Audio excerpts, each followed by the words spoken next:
yang diberi kewenangan undang-undang itu adalah Pemda, Pak, bukan menteri. Kalau menteri dalam negeri itu menteri yang bertanggung jawab dalam pemerintahan dalam negeri, Pak. Kita mulai, Pak Sahar. Kalau jalan jalan daerah itu Pak Ritno udah mau dimulai, Pak. Oh, monggo. Udah. Assalamualaikum warahmatullahi wabarakatuh. Selamat pagi. Waalaikumsalam warahmatullahi wabarakatuh. Kita pagi ini bicara mengenai Anda lalu lintas ya.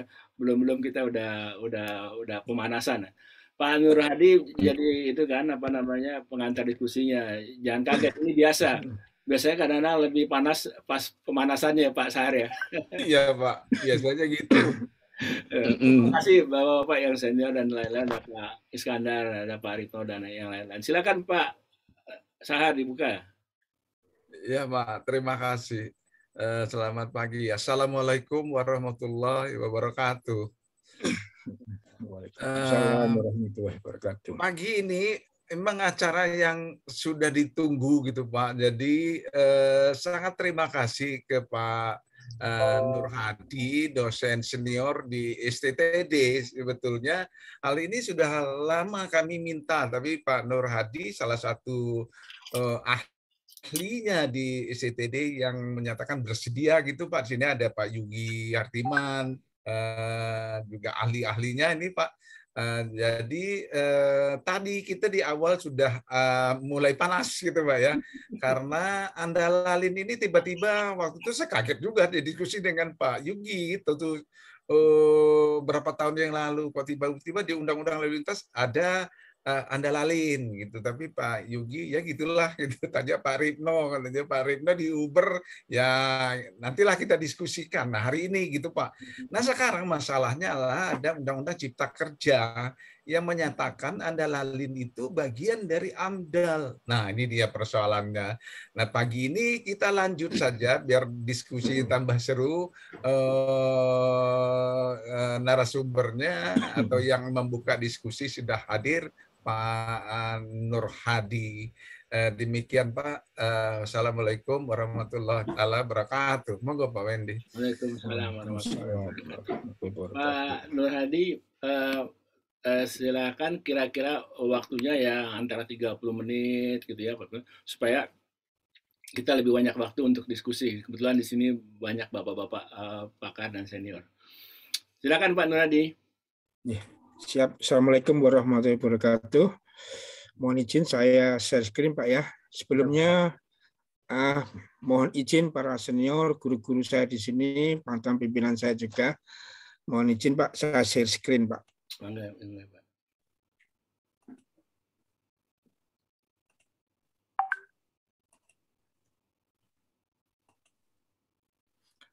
Sesuai yang diarah Pak Rudi Zahar bahwa terkait dengan acara ini surat dosen trans, kami menyampaikan tentang perkembangan kebijakan analisis dampak lalu lintas. Nah, saya sampaikan pertama Pak terkait dengan dasar hukumnya. Saya menampilkan di sini adalah definisi analisis dampak lalu lintas sesuai PP 30 tahun 2021 Pak ya. Setiap rencana pembangunan pusat kegiatan, pemukiman, infrastruktur yang akan menimbulkan gangguan keamanan, biasanya nyebutnya Kamsel Tipta Lantas, adalah wajib dilakukan analisis dampak lalu lintas. Kalau melihat definisi ini hampir sama dengan PP 32 tahun 2011 ya, bunyinya bersama Pak, ada wajib. Nah, bahkan dulu wajib itu seakan-akan semuanya, padahal nanti ada wajib itu apabila memenuhi syarat tertentu. Nah, di dalam PP 30 ini juga diatur yang dimaksud wajib ini di dalam pasal-pasal berikutnya dicantumkan bahwa yang wajib ini kategorinya ada skala dampak bangkitan lain yang ditimbulkan. Ini sesuai dengan Undang-Undang Nomor 11 yang bersemangat berbasis resiko. Nah, di sini dikatakan 3 kelompok, 3 kategori skala, yaitu yang wajib itu apabila kegiatan dengan bangkitan lalu lintas yang tinggi. Kemudian yang kedua untuk kategori bangkitan lalu lintas yang sedang, Kemudian yang ketiga itu batas lalu lintas yang rendah. Nah, ini dalam pembahasan pun saat penyusunan, terutama saat sebelumnya di Omnibus Law ini bahkan sudah dibahas juga dengan dari KLH ya Pak ya. Jadi seakan-akan memang ini menyelaraskan dengan KLH karena di KLH AMDAL lingkungan itu juga ada kategori berbasis risiko ya. Kami lanjutkan. Nah, yang kedua, kami coba di turunan dari PP 30 yaitu di PM 17. Nah, apa sih dimaksud analisa dampak lalu lintas? Yaitu serangkaian kegiatan kajian mengenai dampak lalu lintas dan pembangunan pusat kegiatan permukiman infrastruktur yang hasilnya, jadi hasil analisis ini dituangkan dalam suatu bentuk dokumen, sebenarnya ada atau rekomendasi hasil analisis dampak lalu lintas. Jadi serangkaian kegiatan untuk menganalisis. Nah, saya mencoba juga referensi dari keilmuan bahwa analisis dampak lalu lintas itu digunakan untuk memprediksi apakah infrastruktur transportasi dalam daerah pengaruh pembangunan dapat melayani lalu lintas yang ada. Kondisi existing apakah masih bisa dilayani, ditambah dengan lalu lintas bangkitan ditarik oleh apabila pembangunan nanti itu beroperasi. Nah, secara prasarana adalah ke sana Pak, kondisi existing apakah sudah masih mampu melayani perjalanan dengan beban lalu lintas yang ada, sampai dengan nanti saat beroperasi apakah jaringan jalan yang ada masih mampu melayani permintaan lalu lintas atau tidak. Nah, ini secara gambaran kami secara teoritik Pak ya, bahwa perubahan tata guna lahan, penambahan intensitas pun yang diwajibkan andalalin, pada intinya adanya perubahan pembangunan ini pasti adalah untuk menarik perjalanan ke lokasi yang dibangun. Nah, secara teori bahwa ini akan meningkatkan jumlah perjalanan. Perubahan tata guna lahan berbanding lurus dengan jumlah perjalanan. Bahkan satu hal yang bukan dikhawatirkan, perlu menambah pemikiran lagi apabila pola perjalanan ada perubahan. Ini yang perlu pemikiran lagi. Nah, tapi intinya kalau jumlah perjalanan pasti akan terjadi, berarti volume lalu lintas juga akan terjadi. Nah, di sini bisa diprediksikan apabila ada perubahan tata guna lahan, ada kegiatan baru, pasti akan jumlah perjalanan dan akan menimbulkan dampak lalu lintas. Pertanyaannya, seberapa besar dampak lalu lintas? Apakah memang terjadi dampak lalu lintas atau tidak? Nah, ini alurnya. Bahkan di pedoman PUPR tahun 2010 atau 2011 di sana disebutkan bahwa apabila ada perubahan tata guna lahan, itu pasti akan terjadi jumlah perjalanan pertambahan dan perlu dilakukan analisa dampak lalu lintas. Nah, kalau di sini intinya dampaknya diperhitungkan dulu berapa besarnya. Nah, disitulah baru menuju ke langkah berikutnya, yaitu upaya penanganan dampak. Jadi dampak yang terjadi bukan berarti dampaknya besar, berarti nggak boleh investasi, nggak boleh berusaha. Tapi bagaimana upaya penanganan dampak, meminimaliskan dampak yang terjadi itu. Nah, upaya-upaya inilah yang dimasukkan dalam yang disebut hasil analisis yang nanti dituangkan menjadi dokumen atau rekomendasi analisis dampak lalu lintas. Nah, ini secara keilmuan alur pemikirannya adalah seperti itu. Mohon izin Bapak. Nah, selanjutnya perlu kami sampaikan bahwa hasil analisis dampak lalu lintas yang terintegrasi dengan analisis mengenai dampak lingkungan hidup atau UKL-UPL dilaksanakan dalam rangka memenuhi perizinan berusaha dalam kegiatan pendirian bangunan. Ini dalam PP 30 yang terbaru. Nah, tapi kalau kita lihat Undang-Undang 22 Bapak di pasal 100 di lampiran pun tahun Undang-Undang 22 tahun 2009 di lampiran pun ini sudah tercantum bahwa implementasi dari Andalalin itu terintegrasi dengan analisis mengenai dampak lingkungan. Ya. Tapi untuk PP 30 ini ada bahwa analisis dampak lalu lintas, dokumennya ini merupakan sebagai persyaratan untuk mendapatkan PBG. PBG itu perizinan bangunan gedung yang semula adalah IMB. Kemudian Andalalin juga merupakan persyaratan penilaian dokumen lingkungan. Nah, kalau melihat ini artinya sebenarnya bahwa ANDALALIN merupakan syarat juga untuk mendapatkan AMDAL maupun UKL UPL.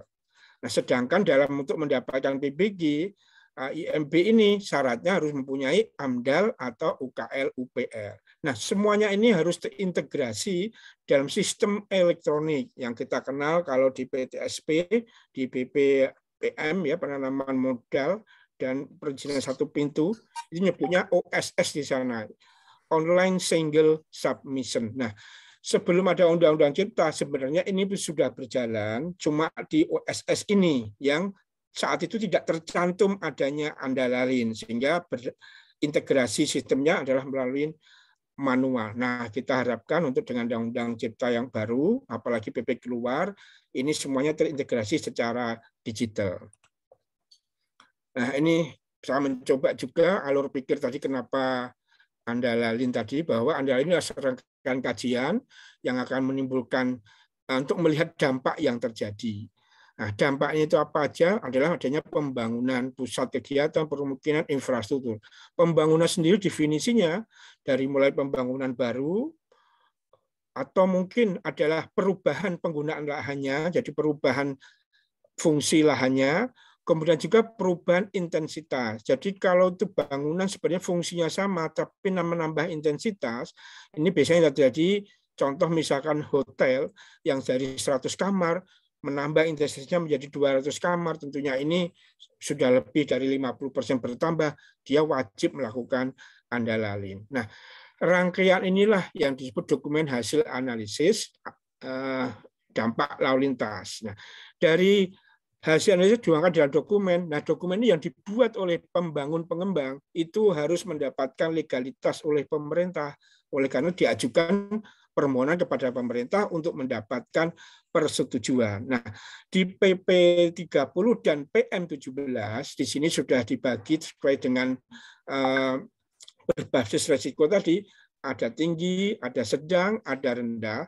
Nah, persetujuan ini kalau yang rendah, dokumennya maksudnya dari yang rendah tadi bisa mendapatkan persetujuan, sedangkan kalau yang tinggi dan sedang itu harus ada dokumennya. Kalau yang tinggi adalah dokumen ANDALALIN, sedangkan kalau yang sedang rekomendasi penanganan dampak.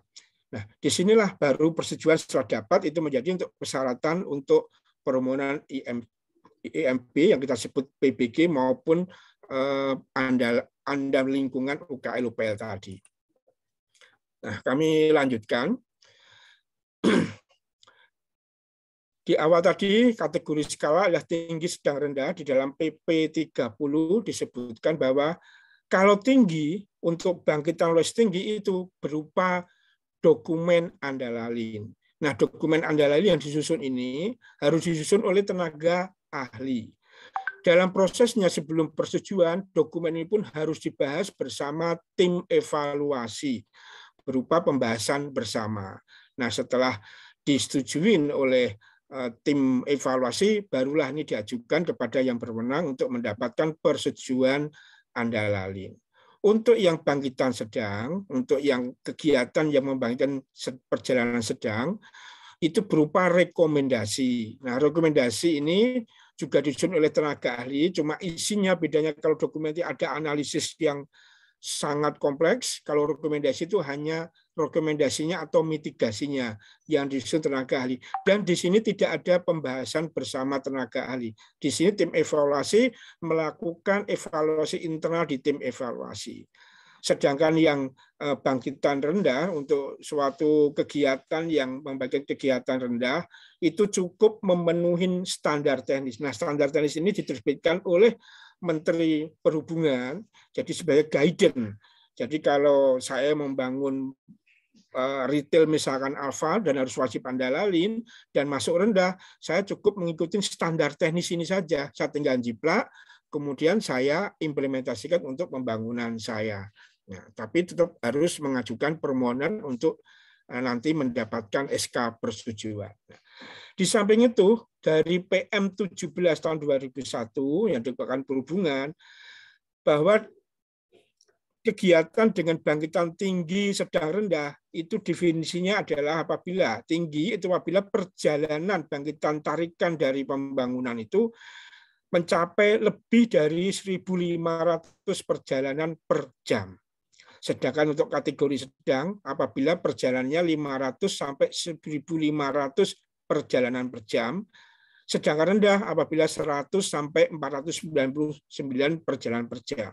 Jadi apabila ada pembangunan kurang dari 100, berarti dia tidak wajib andalalin. Nah, di samping itu dalam PM17 disampaikan juga satuan yang lain. Apabila satuan ini tidak dapat atau untuk melengkapi menggunakan satuan yang lain, yaitu bisa luas lantai bangunan, bisa luas lahan, bisa jumlah siswa. Nah, misalkan bangun sekolahan, apakah dia wajib andalalin atau tidak, itu bisa menggunakan prediksi terkait dengan bangkitannya, bisa juga menggunakan jumlah siswa. Jadi di PM17 disebutkan jumlah siswa sekian orang, berarti wajib andalalin. Kalau kurang dari yang ditentukan, berarti tidak wajib andalalin. Ini sebagai pertimbangan yang kedua terkait untuk penentuan persyaratan wajib atau tidaknya, termasuk jumlah tempat tidur seperti rumah sakit, jumlah dispenser ini SPBU, jumlah kamar nih hotel, dan lain sebagainya.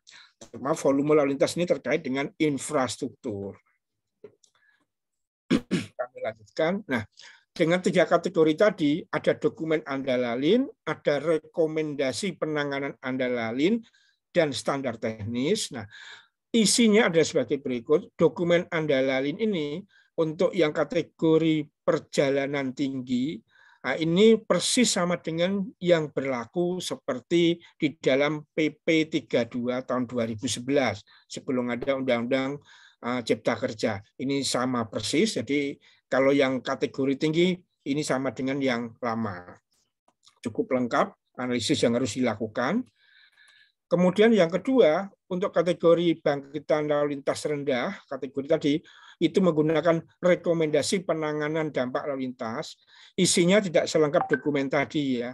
Jadi di sini hanya analisis kondisi existing, kemudian simulasi kerja lalu lintas terhadap analisis yang dampak yang terjadi. Jadi tidak ada analisis yang lebih kompleks seperti dokumen tadi. Jadi sekarang seperti apa, prediksinya nanti seperti apa, ini langsung rekomendasi, mitigasi simulasinya seperti apa. Nah, kemudian untuk yang kegiatan yang kebangkitan lalu lintasnya rendah, yang paling rendah sekali yaitu cukup pemenuhan standar teknis. Nah, standar teknis inilah yang dibuat oleh pemerintah, ini Kementerian Perhubungan, ini sebagai acuan. Jadi pengembang, pembangun cukup melakukan pemenuhan, implementasinya melaksanakan standar teknis sesuai dengan yang dibangun, yaitu sebagai berikut. Misalkan rekomendasi rencana implementasi penanganan dampak lalu lintas, ini tinggal mengimplementasikan isi dari standar teknis. Kemudian cuma rincian tanggung jawab aja terkait mana yang tanggung jawab pemerintah, mana yang tanggung jawab pengembang nantinya. Terus kemudian rencana pemantauan evaluasi. Nah, yang rendah ini, yang kalau kita bandingkan dengan sebelum ada Undang-Undang Cipta Kerja, ini semuanya yang 3 kategori dianggap sama. Walaupun bangun katakanlah rumah makan yang 100 tempat duduk, sama dengan membuat kawasan industri ya, karena wajib dan analisisnya sama. Sedangkan di andalalin yang sekarang, yang sesuai PP 30 dan PM 17, ini dikategorikan, ini yang kalau rendah ya sesuai dengan dampak yang ditentukan rendah, cukup memenuhi standar teknisnya. Kemudian terkait dengan persetujuannya, sesuai ini sama dengan aturan sebelumnya, bahwa kalau pertemuan dengan jalan nasional, aksesnya ke jalan nasional adalah kewenangan Menteri, dalam ini Menteri Perhubungan. Kemudian dalam andalalin ini ada terkait dengan persetujuan dengan otonomi daerah. Apabila pembangunan itu ketemu jalannya jalan provinsi, aksesnya artinya itu adalah kewenangan dari gubernur kepala daerah provinsi. Sedangkan untuk ketemu akses jalan di jalan yang statusnya kabupaten atau jalan desa, ini adalah kewenangan bupati. Sedangkan kalau aksesnya ketemu jalan kota, itu adalah kewenangan wali kota. Nah, tapi khusus dari jalan nasional tadi, ada pendelegasian kewenangan di dalam PM17 bahwa Menteri memberikan pendelegasian kewenangan persetujuan hasil Anies 14 kepada Direktur Jenderal, dalam ini Dirjen Perhubungan Darat untuk jalan nasional, kemudian untuk yang di wilayah Jabodetabek oleh Kepala Badan. Maksudnya di sini adalah Kepala BPTJ.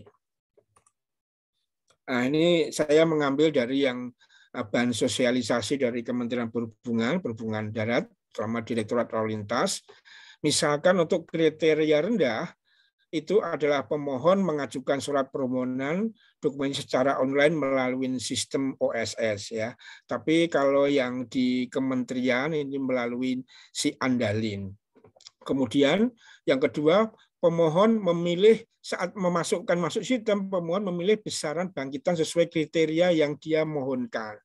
Kemudian untuk yang rendah dalam waktu maksimum 3 hari ini adalah dari perhubungan harus menerbitkan SK persetujuan. Nah, apabila dalam 3 hari tidak ada respon dan sebagainya, artinya permohonan ini disetujui, harus menerbitkan SK persetujuannya. Sedangkan untuk yang kriteria sedang, bahwa langkahnya hampir sama, permohonan diajukan, di dalam PM17 pun template form permohonannya pun sudah disiapkan. Kemudian pemohon memilih jenis besaran bangkitannya, jadi kategori skalanya tadi. Kemudian pemohon menyampaikan rekomendasi ya, karena kalau yang rendah tadi cukup dengan standar teknis punya perhubungan, kalau di sini menyampaikan rekomendasi penanganan dampak lalu lintasnya. Nah, di sini di internal perhubungan bahwa ini ada pembahasan internal oleh tim evaluasi. Nah, tim evaluasi lah ini memberikan rekomendasi kepada pimpinan, dalam hal ini kalau kementerian berarti ke Dirjen Perhubungan Darat, bahwa ini memenuhi atau tidak, baru SK persetujuan diterbitkan. Sedangkan untuk kriteria tinggi hampir sama dengan yang sedang tadi, tapi di sini adalah yang di-upload adalah kaitannya dengan dokumen, bukan rekomendasi. Lebih lengkap lagi, dokumen Andalin, dan memilih permohonan, memilih jadwal pembahasan. Karena khusus yang kriteria tinggi ini ada sidang pembahasan antara tim evaluasi dengan pengembang pembangun yang didampingin oleh tim penyusun, tim ahlinya. Nah, di sini pembahasannya lah nanti justifikasinya hasilnya apakah memenuhi atau tidak. Apabila memenuhi, nanti ada tim evaluasi mengusulkan terkait untuk penerbitan SK persetujuan. Di semua langkah tadi, semuanya outputnya setelah SK persetujuan keluar akan dibentuk SK tim MONEF, monitoring evaluasi yang sifatnya melakukan pengawasan terhadap implementasi pelaksanaan dari pengembang atau pembangun. Semuanya total pelayanan adalah 3 hari kerja maksimum. Terkait tim evaluasi penilai, mohon izin menyampaikan bahwa untuk tim evaluasi penilai ini adalah merupakan unsur pemerintah dari sarana prasarana lalu lintas, artinya dari perhubungan yang berjumlah sebanyak 3 orang. Ini dibatasi dibanding dengan sebelumnya bahwa pembatasannya bisa sampai 11, 12, 13. Maaf, harus ganjil, Pak ya. Jadi karena ada unsur tim evaluasi sebelumnya adalah unsur perhubungan, unsur PUPR, dan ada unsur kepolisian. Jadi tim evaluasinya ada 3 instansi. Tapi di dalam yang PP30 dan PM17 ini tim evaluasi hanya 1, yaitu dari unsur instansi sarana prasarana LLAJ, yaitu perhubungan. Sedangkan tim PUPR dan kepolisian masuk ke tim monitoring evaluasi bersama dengan perhubungan juga. Nah, tim MONEF ini mempunyai fungsi melakukan pengawasan pelaksanaan pemenuhan kewajiban pengembang pembangun setelah mendapatkan SK persetujuan. Jadi dalam pelaksanaan itu baik under construction sampai dengan operasional itu diawasin oleh tim MONEF ini. Nah, tim MONEF ini terdiri dari instansi pembina di bidang sarana prasarana LAJ, yaitu dari perhubungan. Yang kedua adalah instansi pembina di bidang jalan, yaitu dari PUPR, sedangkan yang ketiga adalah dari kepolisian. Nah, kalau implementasi untuk pusat, misalkan jalan nasional, tim evaluasi penilai pusat ini cukup bagus ya pengalaman saya. Di sini adalah ada kendala yaitu pada di daerah, yaitu terutama kewenangan jalan provinsi dan jalan kota. Nah, ini tentunya kembali kalau di sini adalah Dinas Perhubungan, di sini adalah Dinas PUPR, dan di sini adalah dari Polres atau Polda. Kemudian di sini terkait yang menarik adalah secara sanksi, karena ada aturan pasti ada sanksi. Nah, setiap pengembang yang melanggar penyertaan kesanggupan dikenai sanksi administrasi oleh pemberi izin sesuai dengan ketentuan peraturan yang perundang-undangan. Nah, kalau ini kita terjemahkan lagi di aturan PP 30 maupun PM 17 bahwa ada hierarki terkait sanksi, jadi dari mulai peringatan tertulis pun ini 3 kali, kemudian apabila tidak indahkan penghentian sementara kegiatan, yaitu pelayanan umum. Yang ketiga, apabila tidak juga dilakukan, akan ada sanksi denda administratif, dan yang terakhir apabila juga tidak dilaksanakan adalah pembatalan persetujuan hasil dampak lalu lintas atau perizinan berusaha. Jadi izin usahanya ya. Dan terkait ini mungkin terkait dengan pembangunannya tadi permohonan adalah PBG ini juga bisa dibatalkan. Nah, yang terakhir menurut saya hal yang perlu diperhatikan atau mungkin menjadi program lebih lanjut bahwa kondisi sekarang persyaratan teknis itu belum berupa peraturan menteri, karena di PP ini adalah menyebutkan persyaratan teknis diterbitkan oleh peraturan menteri. Persyaratan ini sekarang yang ada adalah yang dibuat oleh Direktorat Jenderal Perhubungan Darat.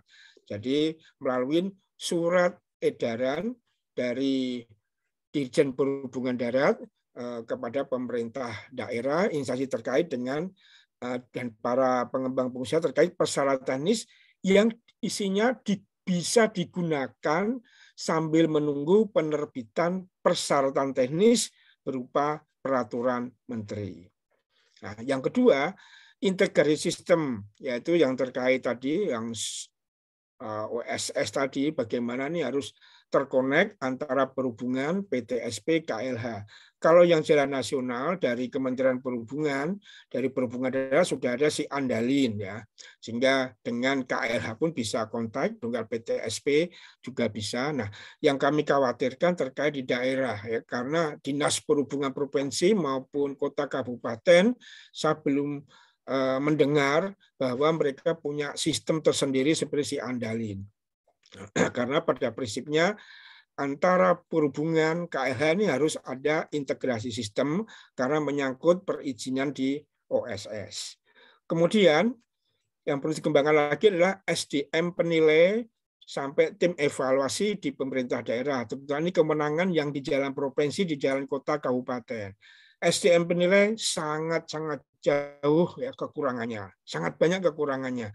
Nah, ini sedangkan kalau membuat misalkan gubernur membuat tim evaluasi walaupun hanya 3 orang, syaratnya harus mempunyai sertifikat penilai andalalin. Nah, ini sangat minim untuk petugas-petugas ASN di daerah yang mempunyai sertifikat ini. Termasuk tim evaluasi.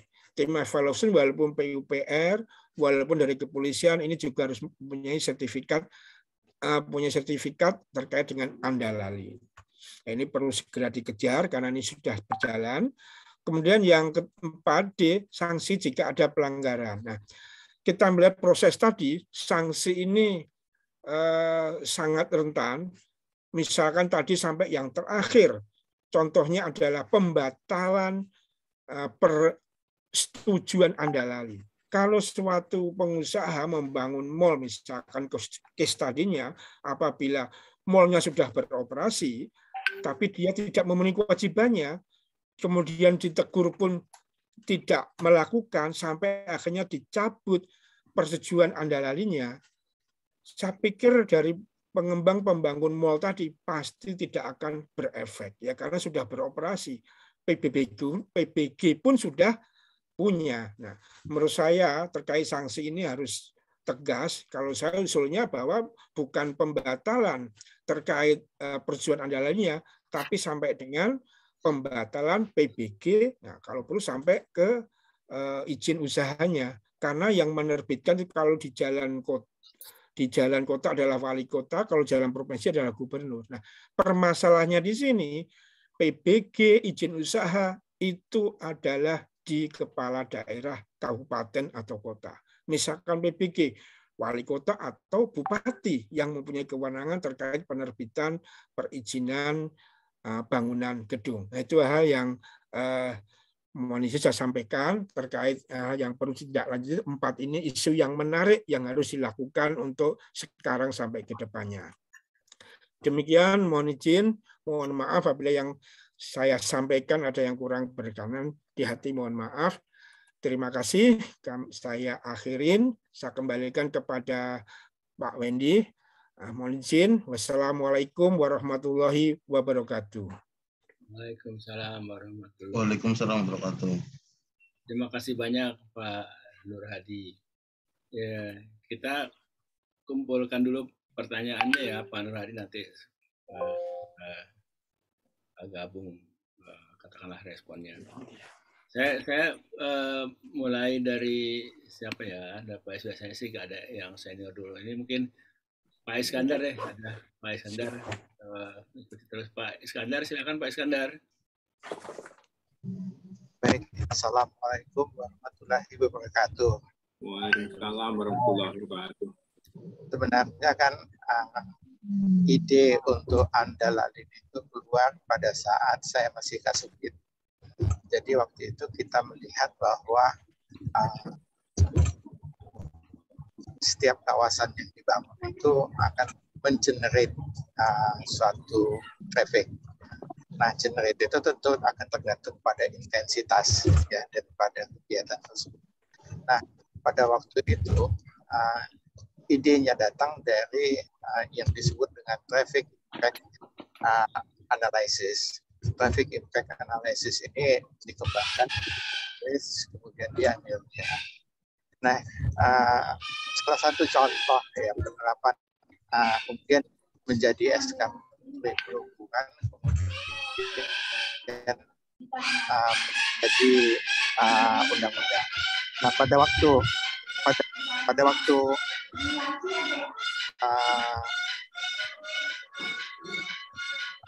waktu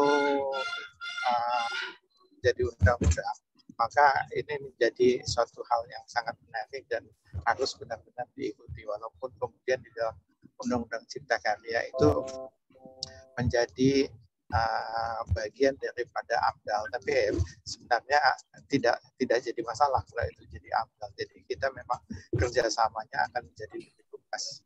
Nah, salah satu contoh implementasi dari traffic impact analysis ini ada di Pondok Indah.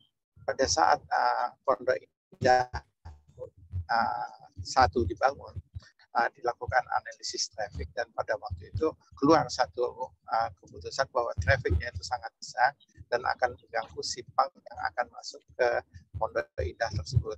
Nah, sebagai jalan keluarnya, maka diputuskan untuk dibangun underpass di simpang Jalan Iskandar Muda, kalau tidak salah nama jalannya, dengan radio dalam. Nah, Haji Nawi ya.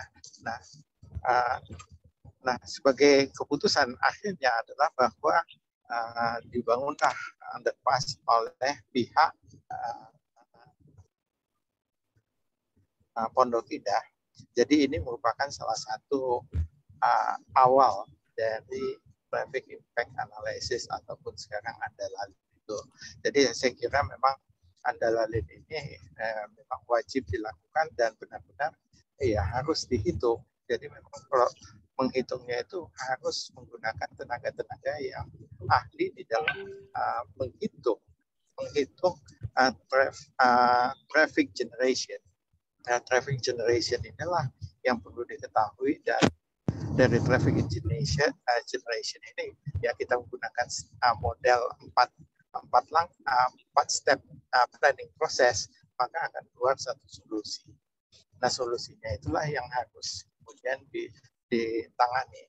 Nah, salah satu contoh traffic impact analysis yang jelek itu ya, kalau kita melihat misalnya pada kawasan di Bundaran HI, di situ kan ada beberapa kegiatan besar yang dibangun. Nah, kegiatan besar itu termasuk Tamrin City,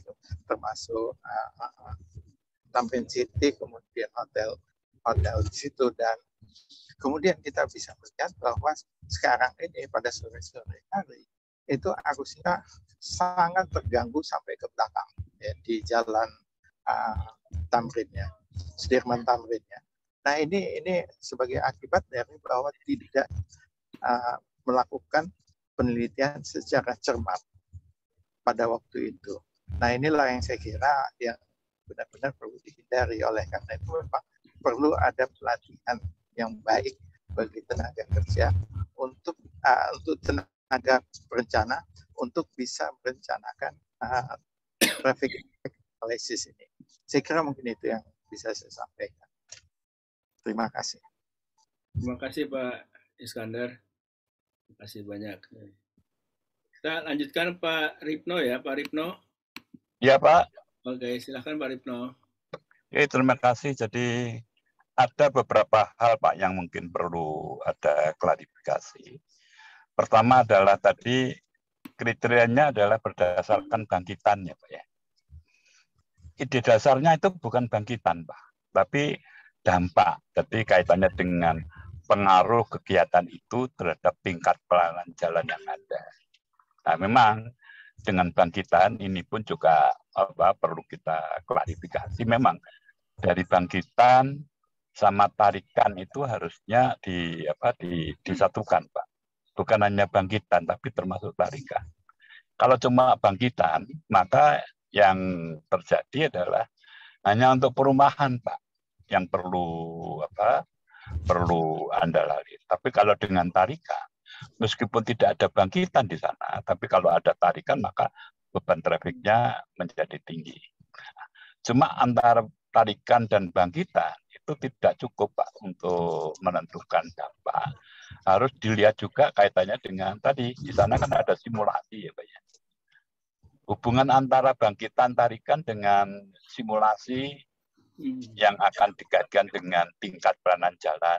Seberapa jauh tingkat peranan jalan yang akan dipengaruhi akibat pembangunan itu. Itulah yang sebetulnya bisa dikategorikan mana yang akan dampaknya tinggi, sedang atau rendah. Nah, ini yang perlu diklarifikasikan Pak. Kaitannya dengan analisis dampak lalu lintas ini. Dan kuncinya, ujungnya sebetulnya persetujuan itu adalah persetujuan atas mitigasi dampak, Pak. Mitigasi dampak ini yang sebetulnya yang harus dapat persetujuan dari Menteri. Kemudian kaitannya dengan studinya sendiri, itu kaitannya dengan apakah studinya bermutu apa tidak. Tapi hasil akhirnya adalah yang akan dicek adalah komitmen pengembang di dalam menangani dampak ini seberapa jauh. Nah, ini yang sebetulnya butuh persetujuan itu.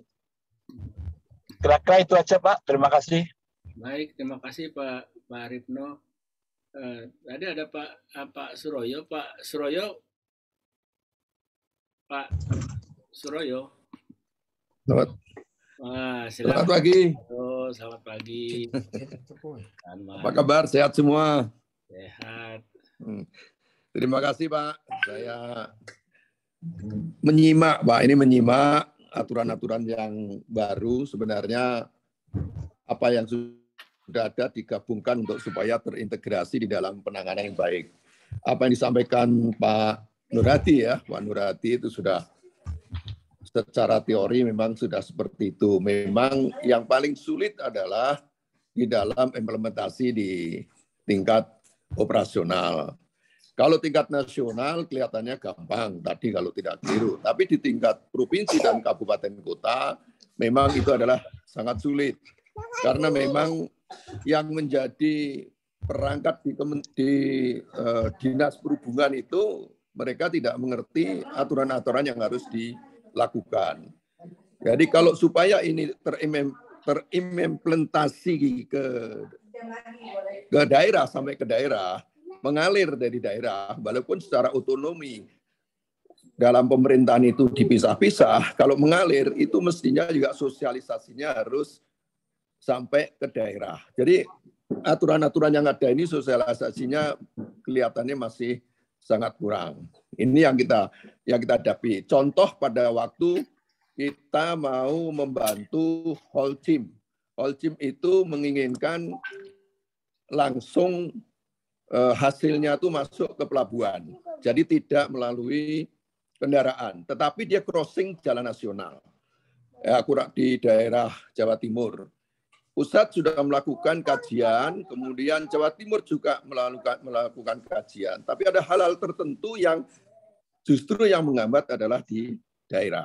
Jadi daerah menghambat tidak bisa. Jadi kita menginginkan lewat atas saja, tidak perlu pakai kendaraan yang crossing terhadap lalu lintas, termasuk manajemen rekayasa lalu lintas di kawasan itu 1 kilometer sebelum masuk ke kawasan maupun setelah kawasan kita atur juga tidak.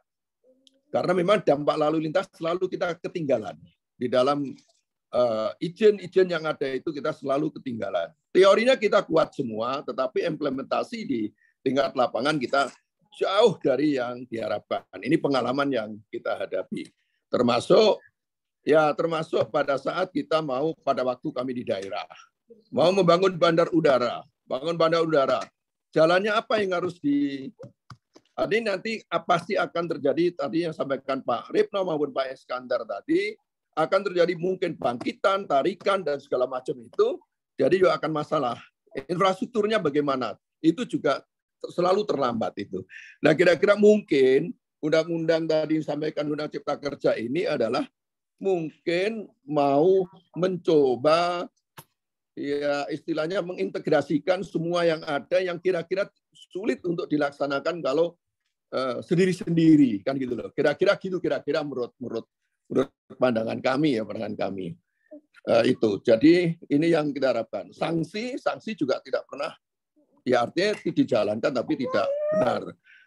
Itu saja. Jadi kalau ada ya contohnya lagi contoh di pemukiman saja, di properti itu. 1 kilometer masuk tol. Atau hanya 3 menit masuk tol kan gitu, tapi hanya didiamkan, tidak apa namanya, mestinya kan kok 3 menit itu masuk di tol, masuk di jalan sini kok tidak disuruh bikin jalan sendiri ya. Kalau ya contoh kalau dulu tempatnya Pak Iskandar sama kita itu di Bintaro Jaya dibikin ya jalannya ngikutnya ya itu saja kan, tidak ada jalan lain. Artinya kalau itu dari dampak lalu lintas. Itu sajalah kira-kira Pak Wendy, mohon maaf. Jadi mungkin tidak pas, saya mohon maaf. Terima kasih Pak. Selamat pagi. Saya ada di Ngayuk Jakarta, di Negrat Pak. Baik Pak Royo, makasih banyak. Makasih juga banyak kehadirannya. Biasanya ditunggu-tunggu Pak Royo ini gitu-gitu. Pak Royonya ngintip aja gitu. Nah, sekarang begitu Anda lalin langsung muncul. Pak, ini ada Pak Gede Pasek, Pak Dirjen. Kalau bersedia bicara, Pak Gede. Silakan Pak. Baik, makasih Pak Wendy. Yang saya hormati Pak Wendy, para senior semua, Pak Royo sehat, Pak Royo, Pak Iskandar, Pak Ripno, salam sehat semua Pak. Yang pertama mengapresiasi lah Bapak-bapak di udara yang dingin ini masih sempat untuk mikir-mikir lah kira-kira gitu ya. Temanya yang sangat menarik mengenai Anda lalin. Yang kedua, memang kebetulan saya pernah dikasih assignment langsung sama Pak Menteri berkaitan pada saat awal-awalnya ada Omnibus Law ini, khusus berkaitan dengan Anda lalin. Intinya adalah yang diinginkan bahwa berdasarkan Undang-Undang Cipta Kerja ini endingnya semuanya adalah ease of doing business. Nah, kalau saya boleh flashback, ya tanpa bermaksud mengurangi makna dan hakikat daripada Andalalin yang disampaikan oleh Pak Iskandar tadi. Ya, saya harus jujur, ini kan ruang akademik ya Pak Wendy ya. Saya guru lah, saya ikut jadi guru nih, bukan sebagai apa-apa gitu ya. Seringkali itu kalau boleh kita jujur mengatakan, Andalalin udah bergeser. Bukan menjadi ease of doing business, menjadi justru mempersulit gitu ya. Bahkan menjadi sulit orang berusaha gitu. Bukan lagi ease of doing business, tapi hard to doing business gitu ya. Saya sangat bersempat melakukan aksi yang sangat diskresi gitu ya. Ya, karena secara theoretically ada hal, nah ini mengapa itu terjadi? Tidak semata-mata karena saya nggak mengatakan itu fraud, itu saya nggak mengatakan itu suatu penyimpangan, tetapi saya ingin melihat dari segi-segi teknisnya saja. Ada dua hal yang ingin saya sampaikan. Mungkin tadi Pak Nur Hadi dan tim teknis bisa mengeksplor lebih lanjut ya kegamangan saya. Yang pertama adalah satu, kriteria pada saat menemukan dampak. Nah, tadi Pak Ripno sudah mengatakan, bukan volume, harusnya kinerja jaringan, tingkat pelayanan, ya. Mau banyak, kayak mau sedikit, tapi kalau dia nggak berdampak pada jaringan, kinerja jaringan ya nggak perlu diapa-apain gitu ya. Sebaliknya sedikit pun, tapi kalau dia berdampak pada kriteria pelayanan, itu akan berdampak. Nah, itu yang pertama. Yang kedua adalah di dalam statement legal. Ini yang saya perdebatkan sejak dulu, ya. Jadi kalau technically tadi Pak Nur Hadi sudah menyebut, dilakukan sesuatu jika ada dampak. Jadi dari existing with or without itu dibandingkan. Jika dengan with dia berdampak, baru dilakukan Andalalin. Tapi statement legalnya tidak setiap. Nah, ini nih Pak, setiap pembangunan wajib dilakukan Andalalin. Itu satu. Ini mungkin menjadi renungan kita. Legalnya ngomong begitu. Ini yang saya perdebatkan sejak dulu. Yang kedua, begitu dilakukan kajian analisis, harus diprediksi sampai 5 atau bahkan 10 tahun. Bahkan teman-teman ada yang sampai 15 tahun memberikan prediksi. Di pasal berikutnya, saya nggak tahu, nggak ingat pasalnya, tapi esensinya adalah bahwa setelah terjadi dampak, maka pengembang wajib melakukan treatment, mitigasi. Saya sampaikan, ini nggak benar, saya bilang. Legal ini nggak benar. Kenapa? Lawang seperti kita lah sebagai manusia. Hari ini kita umur 15 tahun, 20 tahun. Kita prediksi 20 tahun akan datang, atau prediksi 30 tahun akan datang. Maka di 30 tahun akan datang, Anda akan menjadi cancer, Anda akan menjadi kolesterol tinggi, tekanan tinggi. Masa harus minum pil dari sekarang? Itu saya debatkan itu dengan teman-teman hukum pada saat itu. Tapi legalnya ngomong begitu. Kalau technically-nya menurut saya nggak demikian. Seperti Pak Iskandar tadi dikatakan, begitu Mall Pondok Indah dibangun, saat itu ada dampak, nah dampak itulah yang ditreatment. Bukan diprediksi sekian puluh tahun akan datang gitu loh. Nah, ini technical yang ada sekarang. Nah, kemudian kaitan dengan ease of doing business. Pak Menteri minta sederhana. Sekarang berapa lama? Berapa biayanya? Berapa prosedurnya? Ada berapa meja yang harus dilalui? Meja itu berarti orang, bisa berarti waktu, bisa berarti tahapan-tahapan. Dengan roh ease of doing business, ini harus dipangkas. Ya. Yang kelihatan cuma satu, Pak Wendy. Yang dulu tim penilai itu syarat-syarat, Pak Nur Hadi mengatakan bahkan bisa sampai 11. Gitu. Sekarang hanya beberapa aja. Itu pun yang perhubungan darat. Nah, monitoringnya masih seperti dulu. Ini bargainingnya nggak berhasil di situ, Pak Wendy. Karena Pak Menteri juga menginginkan yang mengevaluasi juga orang perhubungan. Tapi pada saat penyusunan itu, kalau boleh katakan itu masih belum berhasil. Akhirnya masih ada unsur bina marga, unsur kepolisian, dan segala macam.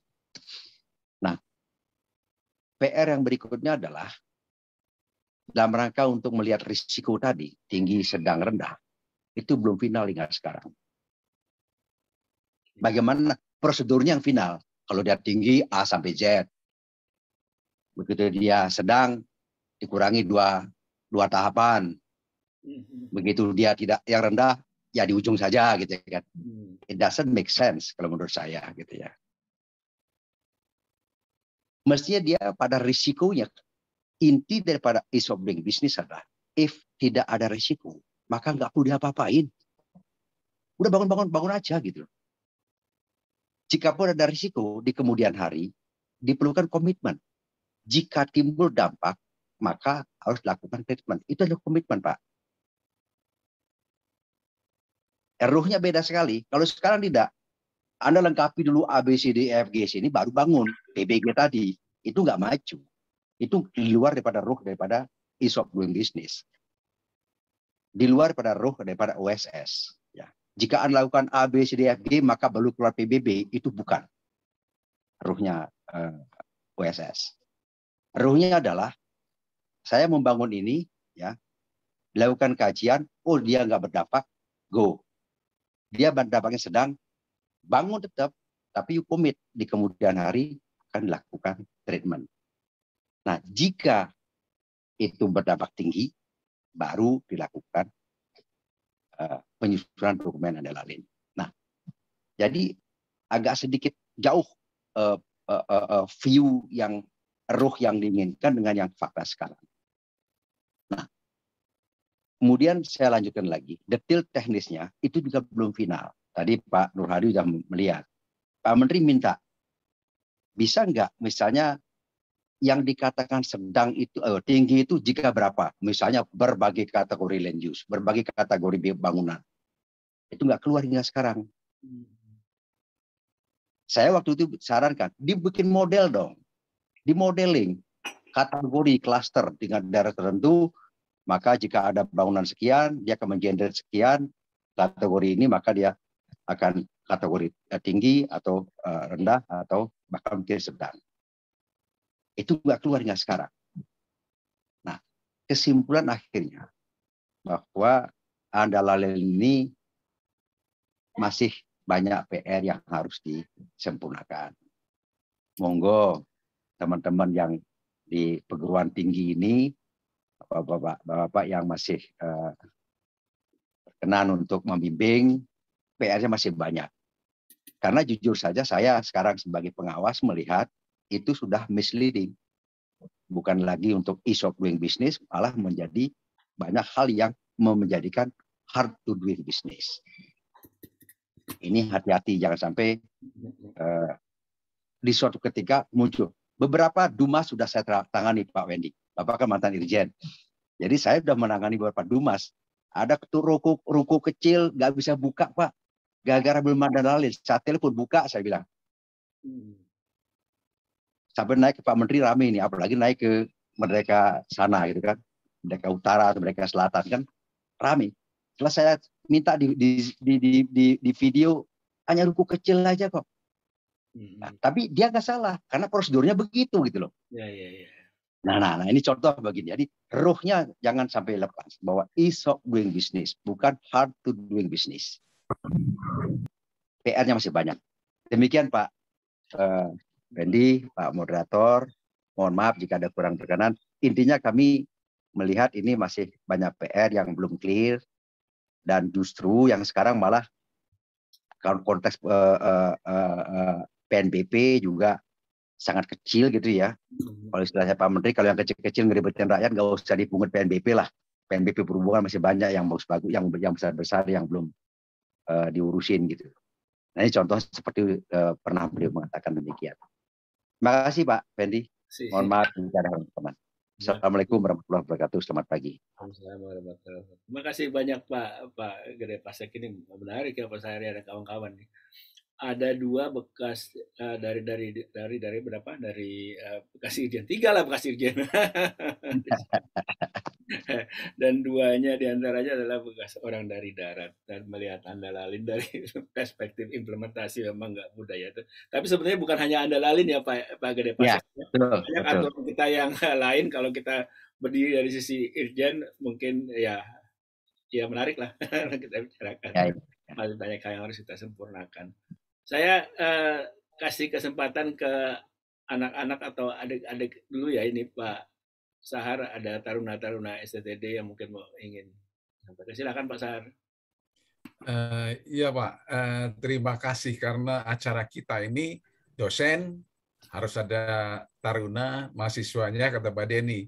Silakan taruna yang mau bertanya, silakan mau share pendapat, silakan. Taruna? Siap, izin Pak. Nah, ini dia ada Pak. Silakan. Mardos, silakan Mardos. Siap Pak. Selamat pagi Bapak, mohon izin Bapak, izin memperkenalkan diri. Nama Taruna Muda Mardos Saputra Sitorus, Notar 2101213, Taruna dari PTDI STTD. Izin bertanya kepada Bapak Nur Hadi, apakah bangunan infrastruktur seperti jalan tol dan jalur kereta api cepat Jakarta-Bandung itu, atau terminal penumpang, juga perlu dibuat andalalin sebelum dikerjakan konstruksinya? Dengan perubahan Undang-Undang Cipta Kerja, andalalin merupakan bagian AMDAL. Mana lebih dulu diproses persetujuannya andalalin atau AMDALnya? Mohon penjelasannya Bapak. Siap, terima kasih Pak. Mantap. Ada lagi? ITL, ada lagi? Silakan. STTD. Nah, ada lagi nih. Silakan. Siap, mohon izin Pak. Siap. Siap. Assalamualaikum warahmatullahi wabarakatuh. Selamat pagi Pak.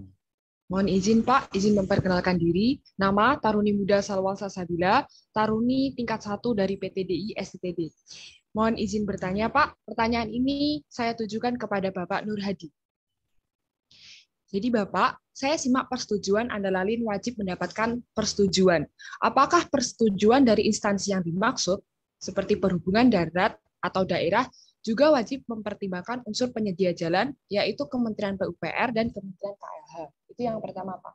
Untuk yang kedua, izin bertanya, Pak, mengenai pelaksanaan andalalin, itu apabila dilakukan sebelum IMB atau izin mendirikan bangunan, maka akan dimungkinkan revisi besaran land use, relokasi, revisi site plan, atau penolakan IMB. Sedangkan apabila andalalin dilaksanakan sesudah IMB, maka dapat diupayakan penekanan pada upaya penanganan dampak seperti jaringan jalan, manajemen lalu lintas, dan lain sebagainya. Namun yang saya baca, Pak, andalalin itu adalah syarat mutlak yang harus dipenuhi saat ingin mendirikan bangunan gedung. Mohon izin Bapak, apakah menurut Bapak mana yang lebih baik, Pak? Penerbitan andalalin sebelum IMB atau sesudah IMB? Dan yang terakhir, Pak, jadi tadi Bapak menjelaskan mengenai SDM tim evaluasi itu masih sangat minim. Sedangkan tim evaluasi itu melakukan monitoring tentang penilaian dokumen andalalin. Menurut Bapak, bagaimana cara agar SDM tim evaluasi itu meningkat, Bapak, dalam melakukan monitoring tersebut? Siap, mohon izin, Bapak. Siap, terima kasih, Pak. Terima kasih. Masih ada lagi ITL. Mohon izin Pak Sahar, kalau boleh saya bisa bicara Pak Sahar. Nanti Pak Wendy atur ya Pak ya. Masih ada, kalau tidak ada, Oke, saya terima kembali kasih. ke Pak Wendy. Ya, Pak, saya oke. Taruna udah ya. Sudah Pak. Udah, kalau gitu saya sebenarnya ada Pak Carlo sama Pak Ferry, dari Pak Carlo dari awal. Boleh Pak Carlo dulu, setelah itu Pak Ferry gitu ya, Pak Ferry ya. Ya. Ya Pak Wendy. Ya, silakan Pak Carlo. Ya baik Pak, terima kasih untuk kesempatannya. Mohon maaf, ini baru bergabung. Para senior yang saya hormati dan semua yang hadir pada saat ini. Ya, jadi memang kita mulai andalalin itu sejak tahun 2011 ya Pak ya, terbitnya PP 32. Ya. Jadi tolong semua roh-rohnya itu tidak, waktu PP 32 kita susun itu memang sesuai dengan perundangannya. Perundangannya itu jadi ada Undang-Undang Nomor 22 tahun 2029. Di situ saya komentari yang pertama mungkin tentang kriteria wajib andalalin. Kalau dulu di PP 32 itu kriterianya memang sudah disesuaikan dengan Undang-Undang 32. Tetapi di di PP 30 itu dia berubah. Ya, dia berubah. Sebenarnya kalau di PP yang lama itu memang semuanya dokumen hasil analisis dampak lalu lintas. Yang bunyinya isinya sebenarnya rekomendasi. Itu. Tapi di berikutnya ada bangkitan yang tinggi, bangkitan sedang, bangkitan rendah yang semuanya sudah dibeda-bedakan. Itu yang mungkin yang pertama, sehingga dulu sebenarnya kalau tidak andalalin ya ada MRL, manajemen rekayasa lalu lintas. Itu yang dilakukan. Ada advokasi. Itu yang dilakukan. Jadi kalau tidak andalalin sesuai dengan kriterianya, ya lakukan itu advokasi terhadap MRLR. Ya, itu yang apa. Tapi namun di sini sudah berubah. Yang berikutnya analisis. Kalau analisisnya sebenarnya bergantung, bukan harus tadi yang disampaikan tadi bangkitan tinggi harus begini, bukan. Memang kalau di undang-undangnya itu adalah yang penting kita analisis apa yang perlu kita lakukan. Itu sebenarnya. Jadi analisis bangkitan dan tarikan, apa yang perlu dilakukan, udah itu disimulasi, udah itu ada rekomendasi, baru ada tanggung jawab pemerintah dan pengembang. Udah itu rencana pemantauan dan evaluasi. Itu sebenarnya. Kalau di sini tadi udah banyak berubah sebenarnya. Kalau di tim evaluasi itu tidak ikut lagi dari prasarana, dari kementerian yang bertanggung jawab di bidang jalan. Kalau ada rencana PU di daerah yang akan dikembangkan tersebut, bagaimana kita tahu itu? Atau tingkat keamanan di daerah tersebut, bagaimana kita tahu itu? Kalau mereka hanya diberikan untuk menjadi tim pengawas, bukan tim evaluasi. Ini mungkin perlu yang dikembalikan. Karena dari undang-undangnya ini sudah ditentukan bahwasanya tim evaluasi itu terdiri dari ini dan ini. Itu yang apa? Kemudian terkait dengan SDM dan lain sebagainya, yang penting sebenarnya kita ini melakukannya serius. Tadi Pak Gede Pasek, Pak Inspektur sudah mengatakan, Pak Irjen sudah mengatakan bahwasanya ya ini memang agak riskan. Pengalaman saya ini agak riskan sekali. Ya, jadi keseriusan kita untuk menganalisis. Karena apa? Karena kalau tidak dianalisis dengan baik dan tidak dilakukan dengan baik, dampaknya ya sekarang ini itu menjadi tugas perhubungan darat yang harus mengatasi kemacetan dan lain sebagainya, kelancaran lalu lintas. Itu dampaknya. Tetapi kalau dianalisis dengan baik dan benar-benar antara data existing dengan apa yang mau dibangun, ya, dengan rekomendasi dan pengawasannya dan lain sebagainya, dengan gambar dan lain sebagainya, itu harus memang berdasarkan data analisis tersebut. Kadang-kadang kalau saya lihat pengalaman saya, antara hubungan antara yang dibangun atau analisis tersebut kadang-kadang lepas. Jadi seolah-olah perhitungannya kita buat rumit sekali, tetapi ternyata kita selesaikan itu hanya dengan melihat saja. Melihat, oh ini perlu rambu, ini perlu bundaran, ini perlu putaran dan lain sebagainya. Jangan seperti itu. Antara data existing setelah dibangun dan lain sebagainya, itu harus terkait satu sama lain. Jadi ini yang paling berat sebenarnya. Kenapa harus ada rambu di situ? Kenapa harus ada putar balik? Kenapa harus ada bundaran? Kenapa harus traffic light? Kenapa? Dan lain sebagainya. Itu yang harus dijawab dengan analisis tadi. Itu yang kami dari pengalaman kami ini perlu diperhatikan. Yang berikutnya mungkin terkait dengan di lokasi itu sendiri. Jadi memang yang menjadi prioritas ke depan kita juga termasuk lingkungan. Kalau boleh jangan kita prioritaskan itu orang masuk ke satu wilayah itu adalah kendaraan bermotor. Tetap kita pikirkan, mungkin kendaraan bermotor itu agak sedikit lebih jauh. Kalau misalnya supermarket, ya mobil itu kalau boleh di luar. Sedangkan yang paling penting adalah angkutan umum kita tempatkan pada prioritas yang paling penting. Sepeda itu kita tempatkan pada tempat VIP. Itu yang kita supaya ini supaya rencana kita ke depan juga sesuai dengan itu. Kalau motor, mobil dan lain sebagainya, ya itu kita tempatnya. Jadi angkutan umum, kadang-kadang angkutan umum itu ya diabaikan saja seperti itu. Padahal ini yang menjadi perhatian kita. Yang berikutnya mungkin terkait dengan Undang-Undang Cipta Karya. Tadi berdasarkan kebutuhan wajib amdal lalin atau andal lalin. Mungkin ada yang memang wajib amdal, ada yang wajib andal lalin, ada yang kedua-duanya. Jadi mana yang terpadu, ya, mana yang harus wajib amdal, mana yang wajib andal lalin, mungkin itu yang kita lakukan, yang bersama-sama, yang OSS tadi. Tetapi ini mari kita lihat. Kalau saya bukan semuanya wajib andal lalin dan wajib andal. Itu yang paling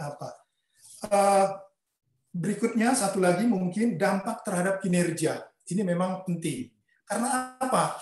Ada yang bangunan kita bangun belum ada terlalu banyak kendaraannya atau PC ratio-nya masih rendah lah kita. Kinerja di situ masih kinerja lalu lintasnya masih rendah.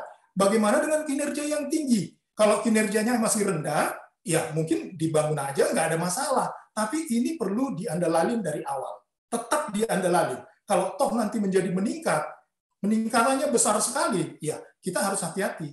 Jadi itu tetap ada satu batasan, apa jalan keluarnya. Nah ini mungkin yang bisa saya sampaikan, dan saya menyarankan kepada tim evaluasi, jangan takut, jangan diatur oleh pengembang, jangan mau diatur oleh pengembang, tetapi keluarkanlah ilmiah yang kita pelajari dari bangku sekolah itu sebagai rekomendasi untuk memberikan jawaban andalalin. Contohnya yang paling besar saya katakan waktu membangun itu layang Tomang itu hasil andalalin. Waktu dibangunnya apa namanya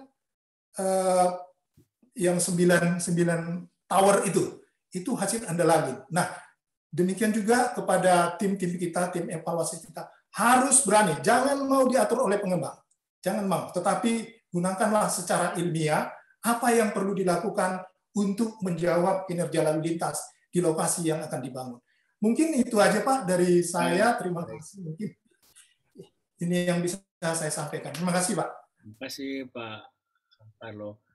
Pak Nur Hadi, saya kesempatan Pak Ferry Wisudawanto dulu, setelah itu saya kembalikan ke Pak Nur Hadi. Pak Ferry Wisudawan, silakan Pak. Terima kasih Pak Wendy atas waktunya. Terima kasih bisa ketemu dengan para guru besar di bidang transportasi darat. Terus terang saya banyak belajar sama beliau, sama Pak Iskandar, Pak Sudipno, Pak Royo, Pak Carlo Manik, kemudian pada Pak Irjen, Pak Yogi, beliau adalah guru pembimbing saya waktu saya di 3 di LLC. Jadi Pak Gede Pasik, salam hormat Pak. Pak Yogi, salam hormat. Adik-adik, taruna, memang seperti ini ya. Ada regenerasi antara kepemimpinan dari Anda dulu sekolah, kemudian jadi sesuatu di daerah, kemudian kembali ke pangkuan Ibu Pertiwi di Cibitung. Jadi salam hormat semua, saya termasuk berbangga dalam forum ini. Sedikit banyak saya ingin memberikan gambaran umum ya. Kami pernah di daerah hampir 20 tahun. Kami pernah menangani juga masalah dalop, kemudian lalu lintas, dan terkait dengan kendala dari Pak Nur Hadi tadi, memang sudah benar. Ada aspek miskoordinasi antara instansi-instansi pemangku kepentingan di daerah. Ini yang harus dipecahkan. Mungkin kalau tingkat pusat, saya yakin sudah clear and clean. Tapi untuk tingkat provinsi dan kabupaten, masih jauh dari panggang dan api. Sebagaimana tadi dibilang Pak Irjen, bahwa ada keterpaduan ya antara satu harga, satu SOP, satu tahapan. Ini yang banyak sekali daerah yang tidak dapat tidak dapat sinkron. Misalnya contoh kecil ya, Andalalin, AMDAL itu kan muaranya ke IMB, Institusi Mendirikan Bangunan. Namun sisi lain ada fakta menarik. Kadang-kadang saya waktu di daerah juga menemukan biaya untuk IMB jauh lebih murah daripada biaya untuk pengurusan konsultan Andalalin. Katakanlah IMB-nya cuma 50 juta, Andalalinnya sampai 100 juta lebih. Sebuah SPBU lah saya bilang. Itu kan sudah sangat mencekik ya, mencekik seorang pengusaha. Jadi memang benar dibilang Pak Gede tadi, saya setuju dengan pendapatnya beliau. Biarkanlah mereka membangun dulu. Biarkanlah mereka berkembang dulu, apabila ada dampak, baru dilakukan kajian-kajian teknis. Nah, terkait hal tersebut, ada sanksi ya, sanksi yang di Kementerian di Undang-Undang dan di Kemen Perhubungan itu agak lemah sanksinya, berupa pencabutan saja. Namun ini dapat diperkuat. Bagaimana cara memperkuat? Adik-adik nanti yang di daerah dapat merujuk undang-undang dan peraturan menteri tersebut dan membuat suatu peraturan daerah. Kami sudah lakukan dan bisa tembus. Mohon izin kalau boleh saya share screen. Saya bisa lebih cepat aja Pak Ferry, tolong lebih cepat kasih waktunya. Ya, share screen sedikit Pak, ada peraturan daerah. Nah ini tentang 2017 di Kabupaten Goa. Sekarang saya pendapatan pertama di Kabupaten Goa Pak.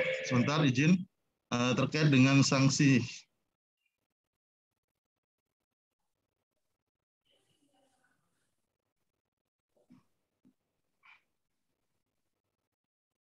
Bahwa sanksi ini memang kadang-kadang krusial, Pak. Kadang-kadang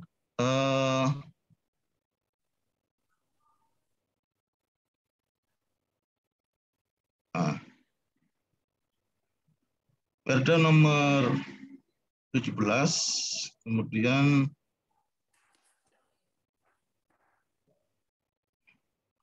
ya, di sini ada namanya sanksi dan ada sanksi pidana dan perdata. Kami sudah lakukan hal itu, bahwa mulai peringatan tertulis, penghentian sementara kegiatan, bahkan pencabutan IMB, pembongkaran bangunan dan denda.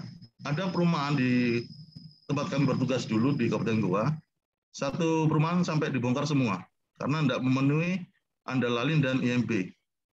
Dan ada juga Andalalinnya cuma SPBU, kemudian dia membangun penginapan juga. Itu banyak kasus seperti itu. Kemudian ada juga nanti sanksi pidana 50 juta, walaupun ini denda maksimal ya berdasarkan kami kajian dulu berdasarkan Permendagri. Kemudian ada denda kurungan 6 bulan dan pidana. Ini yang kami coba lakukan. Saya kira seperti itu Pak ya. Jadi sebenarnya ada jalan, tapi memang perlu kompetensi untuk adik-adik semua dapat masuk ke peraturan daerah. Jadi harus ke peraturan daerah. Kalau coba peraturan kementerian kayaknya kurang kuat. Saya kira itu Pak Wendy. Terima kasih atas waktunya. Salam hormat untuk para senior semua. Assalamualaikum warahmatullahi wabarakatuh. Salam sehat. Selamat pagi. Selamat pagi. Assalamualaikum warahmatullahi wabarakatuh. Pak Nur Hadi, silakan Pak Nur. Siap, Pak Wendy. Terima kasih waktu diberikan. Komen yang akan saya sampaikan pertama mungkin menjawab adik-adik tadi, adik-adik tingkat 1 tadi.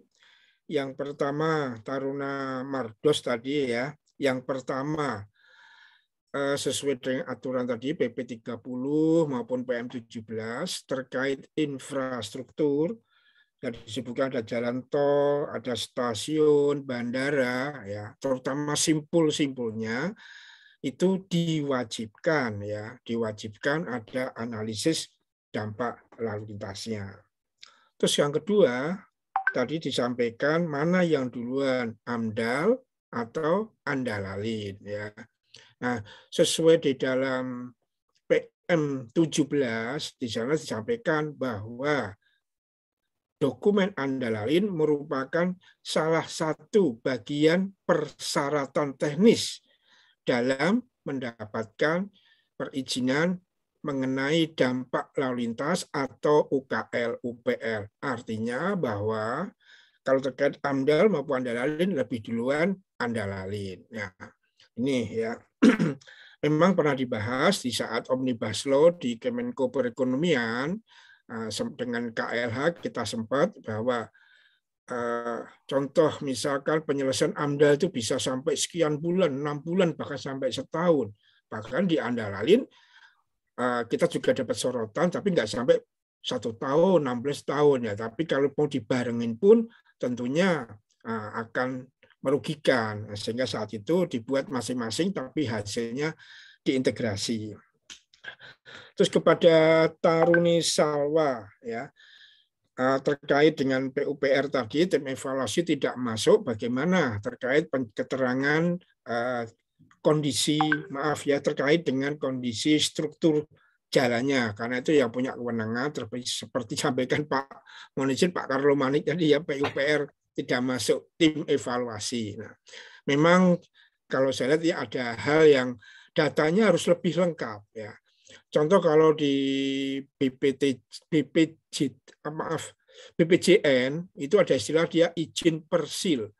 Kalau ada suatu kawasan ketemu jalan utama, itu nggak boleh kalau tanpa izin persil oleh BPJN kalau di jalan nasional. Nah, ini kalau PUPR tidak termasuk, nah ini yang tentunya menjadi kendala. Nah, karena aturannya demikian, tentunya tim evaluasi yang perhubungan sendiri tentunya harus punya data-data terlebih dahulu sebelum melakukan pembahasan apabila terkait dengan kondisi jalan.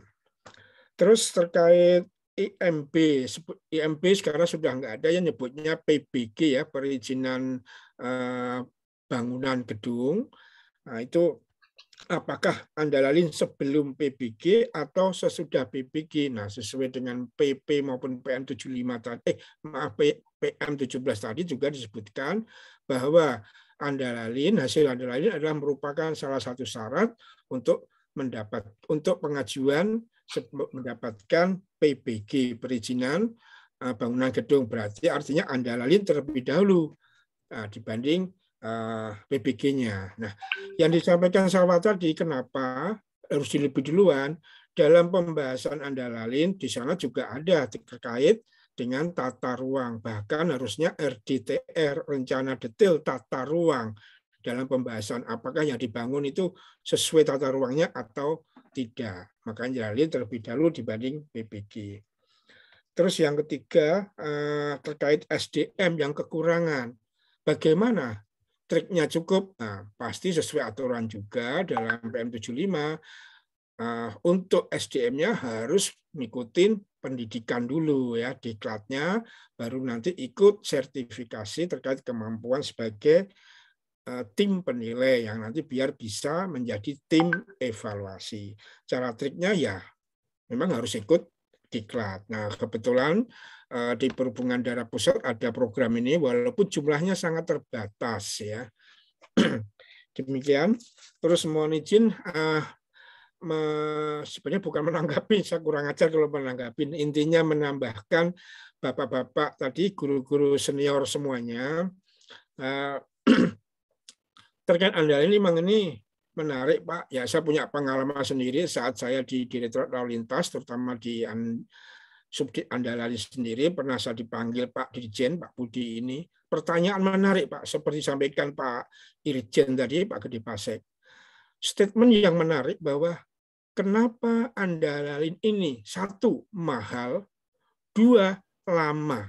Nah, ini memang sangat merugikan dunia bisnis tadi. Nah, tentunya kami evaluasi, memang dalam terkait ini ada beberapa hal, salah satunya adalah proses ya. Karena di dalam PP 32 disampaikan Pak Karlo Manik tadi, PP 32 tadi sudah jelas prosesnya, tahapnya sudah sangat jelas. Nah, tapi di lapangan proses yang sudah standar itu berkembang lagi ya.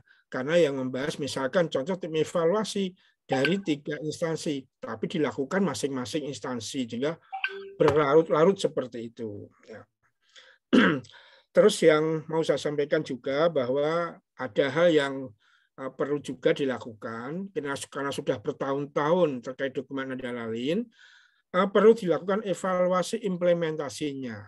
Contoh, dalam dokumen sudah dibahas prediksi sampai 5 tahun ke depan pun, nah sebenarnya hasilnya itu apakah saat diimplementasikan prediksi-prediksi hitungan-hitungan tadi apakah sesuai dengan kondisi lapangan. Nah, saya sendiri melihat ini tidak pernah dilakukan, ya baik tingkat nasional, provinsi maupun kota kabupaten. Jadi dokumen-dokumen yang sudah dibuat itu sebenarnya benar atau salah sih? Nah, sebenarnya perlu dievaluasi karena misalkan 5 tahun itu sudah pernah dibuat, sekarang apakah hasil sesuai dokumen itu apakah sama kondisinya di lapangan? Kalau jauh berarti modelnya implementasinya kurang benar. Terus yang ketiga, mohon izin, saya pernah diskusi dulu saat masih ada BSTP, dan di sini ada Pak Karul Malik, ada Pak Yogi senior, juga pernah di BSTP. Salah satu pejabat pernah berdiskusi Pak dulu terkait Andalalin. Karena terkait tadi ada satu hal cipta kerja kaitannya dengan birokrasi, waktu juga harus cepat, biaya murah kalaupun tak perlu biaya. Seperti saat itu ada konsep dari BSTP, saya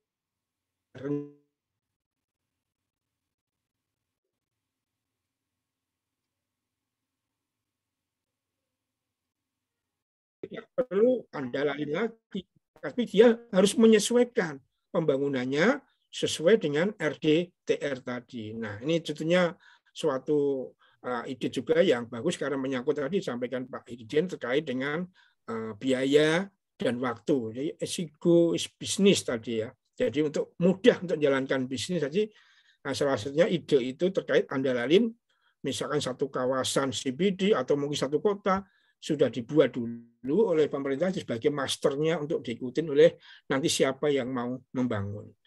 Nah, demikian terkait dengan tanggapan saya, Pak. Terima kasih atas masukan tadi. Tentunya menjadi penambah pengetahuan kami juga terkait betapa kompleksnya Andalalin ini. Demikian, terima kasih. Kami kembalikan ke moderator Pak Wendy tadi. Monggo Pak, terima kasih Pak. Terima kasih Pak Nur Hadi. Pak Saha, ini saya mau makanya saya mungkin kasih kesempatan sekali lagi ya, mungkin Pak Nur Hadi mohon waktunya. Pak Cucu berkenan, Pak Cucu.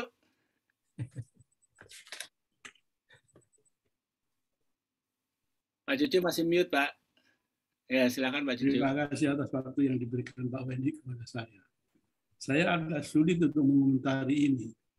Tapi yang dirasakan di masyarakat itu, AMDAL maupun Andalalin itu seolah-olah menjadi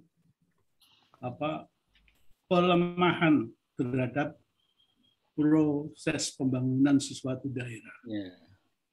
Itu yang pertama itu. Terus kemudian Andalalin itu masyarakat sebetulnya lebih lambat dari Andal maupun AMDAL sendiri. Jadi masyarakat banyak yang terkaget-kaget manakala bangunannya sudah siap, personelnya disiapkan, terus kemudian tahu-tahu belum ada Andalinnya dan itu menjadi persoalan. Nah, saya begini Pak Wendy, kalau belum terlanjur itu, apalagi sudah ada Undang-Undang Cipta Kerja, bagaimana kalau dibuat itu lebih sederhana? Tadi dari Pak Irjen sudah menyampaikan, sudah ada upaya-upaya untuk yang kecil-kecil itu, ya jangan terlalu terlalu keras lah pelaksanaannya. Nah itu saya dapati, ini fakta-fakta saya nggak bisa dari mana-mana, ya dari fakta-fakta saja. Ada hotel sudah dibangun, urusannya itu waktu dibangun itu memang tadinya IMB, AMDAL, ANDAL, terus kemudian muncul pada waktu mau selesai mau operasi itu Andalalin, padahal belum lagi fasilitas lain dari hotel tersebut. Yang satu-satu dicek, ada kamarnya, fasilitasnya, terus kemudian apa itu namanya gensetnya, ada juga liftnya, begitu banyak sekali yang harus diselesaikan. Jadi saya bukan apa-apa, saya khawatir nanti ini memanjang terus birokrasi kita ini, pembangunan menjadi terhambat. Tapi itu semua adalah kebijakan pemerintah, tergantung bapak-bapak yang berada di sana. Maksud saya begitu. Kita mau seperti ini atau kita putuskan dulu lah. Begitu. Tadi sudah ada langkah yang maju dari Inspektorat Jenderal, tapi aturannya seperti yang ada itu ya berarti tidak sesuai dengan aturan. Kan malah jadi bingung lagi nih. Maksudnya baik, tapi itu kan melanggar aturan yang disampaikan oleh Pak Irjen tadi begitu. Jadi tidak ada yang saya mau kritisi sebetulnya. Tapi saya hanya membandingkan fakta yang terjadi dan akibatnya. Mohonlah, saya hanya mohon saja, apalagi saya bukan orang berhubungan darat ya, jadi agak repot nanti. Ya intinya kalau fakta nanti saya ceritakan semuanya juga nggak lucu juga ya. Itu. Terima kasih Pak Wendy. Ya, makasih Pak. Ya, memang dua ini ya. Siap. Mohon izin Pak Wendy barangkali berkenan. Nanti dulu Pak ya. Pak siapa Pak? Soeharto Pak. Pak Soeharto dari mana Pak? Saya berhubungan darat Pak. Saya berhubungan darat. Oke. Pak, saya mau ngasih Pak Yugi sebenarnya, tapi Pak Soeharto dulu silakan, nanti setelah itu Pak Yugi ya Pak. Pak Soeharto silakan. Pak Soeharto dulu, nanti Pak Yugi. Terima kasih Bapak. Mohon izin, mungkin saya nggak lama, sekaligus nanti kami juga mohon izin untuk ada agenda yang lain. Tapi tentunya saya ini yang suatu kebahagiaan karena saya bisa satu layar dengan guru-guru saya, senior-senior saya, rekan-rekan saya, dan juga adik-adik saya. Dan tentunya saya memperkenalkan diri bahwa saat ini posisi saya ada di Direktorat Angkutan, meskipun sebelumnya saya tahun 2020 sampai 2021, saya ada di Direktorat Lalu Lintas, yang di dalamnya saya mendapatkan tugas dari Pak Menteri dan juga dari Pak Irjen bersama-sama untuk menyusun bagaimana kemudahan Amdalalin termasuk Undang-Undang Cipta Kerja tadi. Memang benar bahwa yang menjadi pokok permasalahan adalah bagaimana Amdalalin itu ataupun Undang-Undang Cipta Kerja itu di dalamnya adalah memudahkan adanya iklim investasi sehingga tentunya akan menjadi hal yang kondusif lagi. Dan tentunya proses Amdalalin ini cukup panjang. Dari awal saya masuk tahun 90-an sampai dengan tahun 2022 ini kan tentunya panjang banget prosesnya. Dan kami paham bahwa dalam proses penyusunan ini tidak semudah bagaimana kita integrasi antara AMDAL dan Amdalalin. Sangat tarik-menarik. Itu adalah proses perjuangan yang cukup panjang. Bahkan bukan hanya dari KLH saja, tapi dari PU, dari kepolisian, itu juga saling tarik-menarik. Artinya proses itu cukup panjang, dan inilah hasil yang terbaik dari hasil kompromi dari berbagai lembaga. Sehingga ada suatu perbedaan yang sangat mencolok. Sebelum adanya Undang-Undang Omnibus Law, bagaimana kita melakukan proses yang begitu panjang. Dengan adanya Undang-Undang Omnibus Law, tentunya proses dipermudah, tapi perketatlah dalam hal pengawasan. Inilah suatu konsep yang memang menjadi hal yang sangat baik.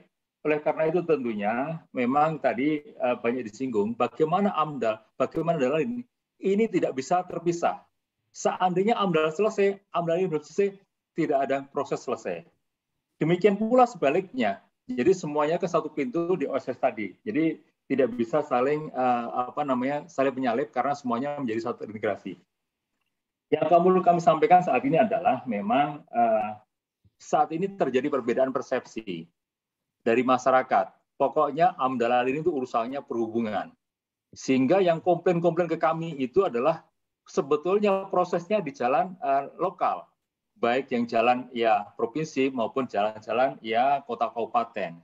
Tapi yang sampai masuk ke beberapa menteri dan saya dipanggil itu adalah ini gimana ceritanya kok sampai mahal dan sebagainya. Nah, tentunya inilah suatu hal yang memang saat ini masyarakat memang belum paham satu jalan itu satu jalan yang mana. Tapi pokoknya AMDAL itu mahal, ribet dan sebagainya. kami bisa memastikan bahwa di perhubungan darat itu sudah menggunakan sistem namanya Si Andalan. Semuanya berproses dengan sistem. Untuk yang bangkitan rendah, bangkitan sedang, hanya 1 hari. Kemudian bangkitan tinggi, hanya 3 hari, tapi semuanya itu setelah dokumen lengkap. Yang terjadi saat ini, begitu kirim surat kepada Pak Dirjen, bahwa seolah-olah sudah memasukkan dokumen AMDAL. Sehingga ini yang sering masuk kepada Pak Menteri, bahwa kami ini sudah sekian lama belum diproses. Akhirnya tentunya secara sistem saat ini, begitu hanya surat saja ditolak secara sistem. Nah, ini adalah suatu hal yang memang sudah kami lakukan. Oleh karena itu tentunya, dalam rangka untuk menimbulkan persepsi yang sama, ini perlu segera adanya sosialisasi, dibantu oleh teman-teman di SCTD, termasuk tarunanya, bagaimana sih proses AMDAL ini yang sebenarnya. Dan tentunya suatu hal yang memang saat ini perlu untuk dilakukan bersama adalah bagaimana mengkloning Si Andalan itu bisa dipakai di daerah, baik di provinsi, kota, maupun kabupaten, sehingga tidak lagi ada intervensi dari dari pemerintah karena ini siapa, karena ini dan sebagainya, tidak. Tapi secara sistem ini sudah bisa dilaksanakan dan kami bisa yakinkan bahwa yang AMDALALIN di perhubungan itu sudah sesuai sistem dan kami tidak pernah bertemu dengan para pengembang. Nah, ini kira-kira seperti itu. Nah, tentunya saat ini tadi sampaikan Pak Gede tadi sebetulnya bagaimana kriteria untuk sedang, rendah, dan tinggi itu sebetulnya sudah kita lakukan simulasi. Semua sudah ada. Memang saat ini proses untuk penyempurnaan itu masih kita harapkan oleh para pihak, termasuk dari para dosen itu. Sehingga saat ini, karena daerah sudah menuntut, seperti apa aturan main sebagai juklak daripada peraturan Menteri 17 dan sebagainya, maka dibuatlah surat edaran. Itu tentunya masih terbuka adanya suatu masukan. Seandainya nanti dalam waktu tertentu tidak ada masukan, ya udahlah nanti SE tadi ditingkatkan menjadi peraturan menteri. Tapi tentunya untuk bisa membagikan itu kami sudah melakukan semacam simulasi. Bagaimana kesadaran rendah, bagaimana tinggi dan sebagainya. Sudah kami lakukan simulasi. Nah, ini kira-kira yang dapat kami lakukan dan mudah-mudahan nanti semakin banyak sistem yang itu akan menggunakan Si Andalan tadi, maka masyarakat akan paham bahwa begitu mudahnya AMDALALIN yang saat ini sudah berbeda dengan AMDALALIN sebelum adanya Undang-Undang Cipta Kerja. Demikian Pak Wendy, terima kasih. Ya, semoga demikian ya Pak Arto. Tapi artinya kita ini ya dokumen seperti ini memang dari selalu kita dari dua persepsi ya. Kita ingin tujuannya ini kan untuk kebaikan kita semua, tujuannya baik ya, cuma kadangkala untuk si implementasinya itu tidak semudah seperti yang kita harapkan, antara lain karena sosialisasi itu jadi persepsi masyarakat. Kemudian juga saya kira feedback seperti gini kan kita udah belajar dari sekian tahun ya, mudah-mudahan dengan dimasukkannya di Undang-Undang Cipta Kerja ini bisa lebih lancar. Dan tadi Bapak bilang cloning istilahnya, senang sekali saya tuh, cloning oleh daerah mengenai sistem Si Andalan. Kalau itu lebih banyak, karena bayangan saya kan kebanyakan ini kan tentunya implementasinya di levelnya level daerah ya, level provinsi, level kota ya, bukan di level kementerian. Pak Yugi, silakan Pak. Setelah itu Pak Yugi nanti saya kembalikan ke Pak Nur Hadi. Pak Yugi. Iya, mohon izin Pak. Assalamualaikum warahmatullahi wabarakatuh. Senang sekali bisa salam hormat pada semuanya. Mohon izin Bapak, saya mungkin sudah banyak yang disampaikan tadi. Kalau saya dulu sebagai semacam training provider ya, ketika Pak Iskandar punya konsep seperti itu di Jendarat, di SCTD, dan 7 mulai ada pendidikan tentang AMDALALIN. Dan lain kurikulumnya memang konsepnya sih sebenarnya Pak, bagaimana menginternalkan eksternalitas. Jadi tambahan tarikan maupun bangkitan perjalanan itu jangan dibebankan pada pemerintah, tetapi sesuai dengan prinsip pay your own way gitu. Bangun sendiri jalanmu, kira-kira kayak gitu. Kalau Anda punya rumah ya jangan pakai pekarangan orang atau seperti itulah konsepnya Pak. Dan ini memang banyak diterapkan beberapa negara. Intinya sih bagaimana menganalisis, kemudian bagaimana mensimulasi, bagaimana melihat dampaknya, dan kemudian mitigasinya, seperti itu intinya. Jadi sehingga kinerja lalu lintas dalam catchment areanya, baik yang sifatnya lokal, koridor, jaringan terbatas, atau regioning sampai yang besar, itu bisa diidentifikasi lebih awal. Intinya seperti itu. Oleh karena itu tadi ada muncul tentang bagaimana mengkategorikan gitu, suatu kegiatan apakah mempunyai dampak yang tinggi, sedang maupun rendah. Ya, ada beberapa sih negara menerapkan hal yang berbeda. Ada yang menggunakan penurunan level of service-nya, dampaknya gitu. Kalau misalnya level of service jalan dari A sampai ke C, oh itu besar gitu, atau A sampai ke D besar. Kemudian ada juga yang menggunakan catchment-nya, dampak jaringannya gitu, sampai jauh mana gitu. Jadi ada sampai andalalin yang sifatnya regioning study juga gitu. Ada juga tadi tingkat bangkitan dan tarikan perjalanannya. Yang menarik barangkali mungkin dari lahirnya dulu saya ingat Pak, saya kebetulan di SCTD dan di DKI sebenarnya awalnya berkembang. Di Kementerian Perhubungan sendiri memang ada pertentangan dari awal tahun 97-an. Ingat saya baru mulai itu ada keputusan Menteri Andalalin itu zamannya Paniko ada di sini jadi kepala seksi analisis dampak kalau nggak salah di BSTP. Mulai ada peraturan Menteri tentang Andalalin. Sebelumnya DKI jalan menganalisis dengan ketentuan daerah gitu. Kemudian pada saat saya jika subdit di sana di BSTP, memang kami melihat ada beberapa kelemahan, izin Pak. Jadi dengan model analisis dampak yang ada itu seperti Pak Nur Hadi sampaikan tadi, kayaknya ada sebutannya kalau di teks itu textbook namanya the last in problem. Problem bagi pemohon terakhir gitu. Dia akan menanggung dosa sebelumnya gitu. Karena kan karakteristik lalu lintas itu memang ada pada saat free flow itu nambah tarikan bangkitan nggak ada pengaruh Pak terhadap kinerja lalu lintas gitu. Tapi ketika pada batas mendekati kapasitas itu eksponensial. Eksponensial artinya ada permasalahan last in problem. Oleh karena itu dulu kenapa nggak dicoba kayak model Amerika, diganti bukan TIA Traffic Impact Analysis menjadi TIC namanya, Traffic Impact Control seperti Pak Nur tadi sampaikan. Pak Soeharto tadi Direktur Lalu Angkutan itu dulu Kepala Dinas di Bogor. Kami uji coba sebelumnya Pak. Jadi bagaimana jika pemerintah yang mensimulasi dan mengontrol. Jadi bukan ini. Jadi merupakan tanggung jawab Dinas Perhubungan untuk mensimulasi karena prakteknya tiap konsultan membuat model beda, mensimulasinya beda dan hasilnya bisa beda gitu. Jadi tugas konsultan nanti hanya untuk mitigasinya, dampaknya mestinya dari pemerintah menurut hemat kami.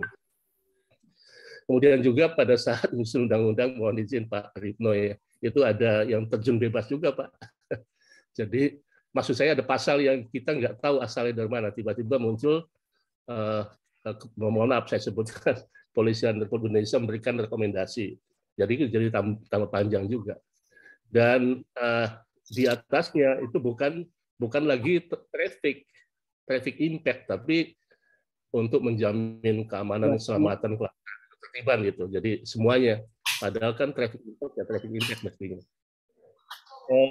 Saya kira itu Pak tambahan dari mohon maaf izin dari saya. Mungkin enggak, mungkin Bapak sekalian sudah banyak memahami ini, tapi saya mengatakan bahwa bisa juga ada perubahan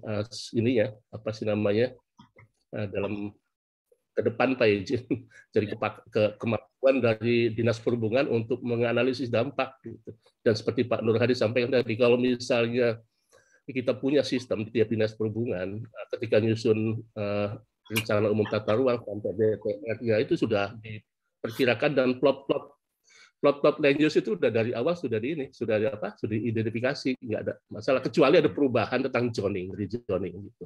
Jadi intinya seperti itu. Sebenarnya kan analis lalu lintas ini kayak ketidakpuasan engineer terhadap kerja planner gitu Pak sebelumnya. Kira-kira gitu. Bukan ketidakpuasan. Jadi apa?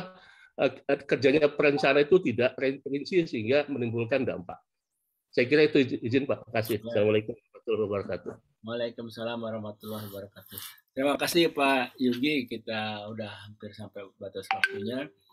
Saya kembalikan ke Pak Nur Hadi. Kalau ada kata akhir, silakan Pak Nur Hadi.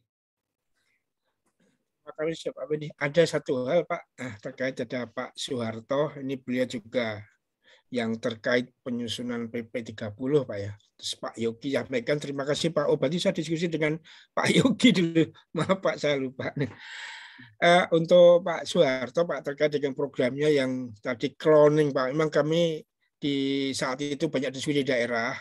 Saat apalagi Pak Dirjen Perhubungan menyampaikan si andalan ini terkait sistem integrasinya. Sedangkan di provinsi apalagi kota kabupaten ketidakmampuan Pak terkait penciptaan sistem ini. Nah, coba diskusi seandai-andai gitu Pak daerah dari disu provinsi maupun kota yang punya kementerian yaitu yang si andalan tadi itu apakah di mirror atau di cloning itu dihibahkan diperbanyak dihibahkan ke provinsi maupun kota sehingga mereka pun tinggal make gitu Pak yang sudah dibuat oleh kementerian. Nah, itu Pak karena memang sampai sekarang pun belum bicara OSS pun, apalagi ke OSS Pak, di daerah pun masih yang belum terintegrasi. Karena di OSS pun andalan nggak tercantum, sehingga para pengusaha mengajukan PBG pun juga nggak ada syarat untuk terkait andalalin tadi. Dan mudah-mudahan dari koordinator peranan moda sekarang sudah dimasukkan ya ke dalam PTSP. Mudah-mudahan kita berharap Pak. Terus satu hal lagi mohon izin Bapak-bapak termasuk tadi evaluasi implementasi untuk mereview laporan-laporan dibuat dulu apakah memang sudah benar atau tidak karena waktu sudah berjalan. Seperti dikatakan Pak Yogi tadi bahwa konsultan ini buatnya metodenya ini metodenya ini berbeda-beda. Nah, tapi untuk kontrol implementasi saat ini apakah mode yang dibuat itu benar atau tidak. Kalau enggak itu akan berlanjut terus dan tidak bisa menjadi sebuah pegangan. Nah, demikian Pak ini kami harapkan mudah-mudahan diskusi ini menjadi masukan nanti bisa diresum nantinya sehingga dimasukkan untuk bukan perubahan untuk upgrade menjadi lebih baik lagi terutama tadi Pak menghilangkan andalalin mahal, andalalin lama itu bisa dihilangkan. Itu ya di situ Pak. Itu ya. Terima kasih Pak Wendy. Terima kasih Pak Nur Hadi dengan diskusi kita hari ini. Pak Sahar, silakan Pak Ketua menutup dan menyimpulkan. Silakan. Ya, terima kasih Pak. Jadi memang hari ini luar biasa dan Pak Wendy sebagai moderator memang waktunya terbatas. Jadi kita memang maksimal 2 jam dan Pak Wendy juga ada keperluan. Jadi masukan sudah banyak, ada dari kita perguruan tinggi, ada dari Ditjen Perhubungan Darat, dan ada dari ahli-ahli sebelumnya, ada Pak Suroyo, ada Pak Iskandar, ada Pak Irjen. Masukannya sudah luar biasa banyak. Kami tentu berharap Pak Wendy dan saya ini ada tindak lanjutnya. Sudah ada si andalan, apanya lagi yang perlu ditindaklanjuti. Terima kasih banyak. Demikian mudah-mudahan kita dapat tindak lanjut kembali. Demikian Pak Wendy. Wassalamualaikum warahmatullahi wabarakatuh. Waalaikumsalam warahmatullahi wabarakatuh. Terima kasih banyak sekali lagi ke Pak Nur Hadi ya dan Bapak-bapak yang tadi berpartisipasi. Ada Pak Iskandar, Pak Royo, Pak Ripno, Pak Cucu, Pak Direktur, Pak Soeharto, Pak Itjen ya, Pak Gede Pasek dan Pak Yugi dan mohon maaf juga kalau ada yang belum mendapatkan kesempatannya tadi ya. Kalau berkenan kita buka kamera ini, biasanya kita foto bareng. Foto bersama ya kan sekalian silaturahmi. Ya, oke. Kita ambil. Oh, Pak Denny baru buka kamera tadi, dari tadi saya cari, saya pikir ngomong, kalau Pak Denny nggak bicara nggak enak rasanya tadi. Ada Pak Edi Nursalam juga, Pak. Ada ya. Oh iya, Pak Edi Nursalam. Ya. Minggu Pak depan Rasman Ginting, salam ya, mohon nanti maaf ya. ya Pak. Next kita ya. Berikutnya. Baik, Iya, terima kasih sekali. Bapak, dan mohon maaf kalau ada Salam sehat, salam sehat. Salam hormat. Iya Pak, makasih. Izin live, Pak. Salam sehat, selamat siang. Izin live. Selamat siang, salam sehat. Sehat. Ya, semuanya. Terima kasih.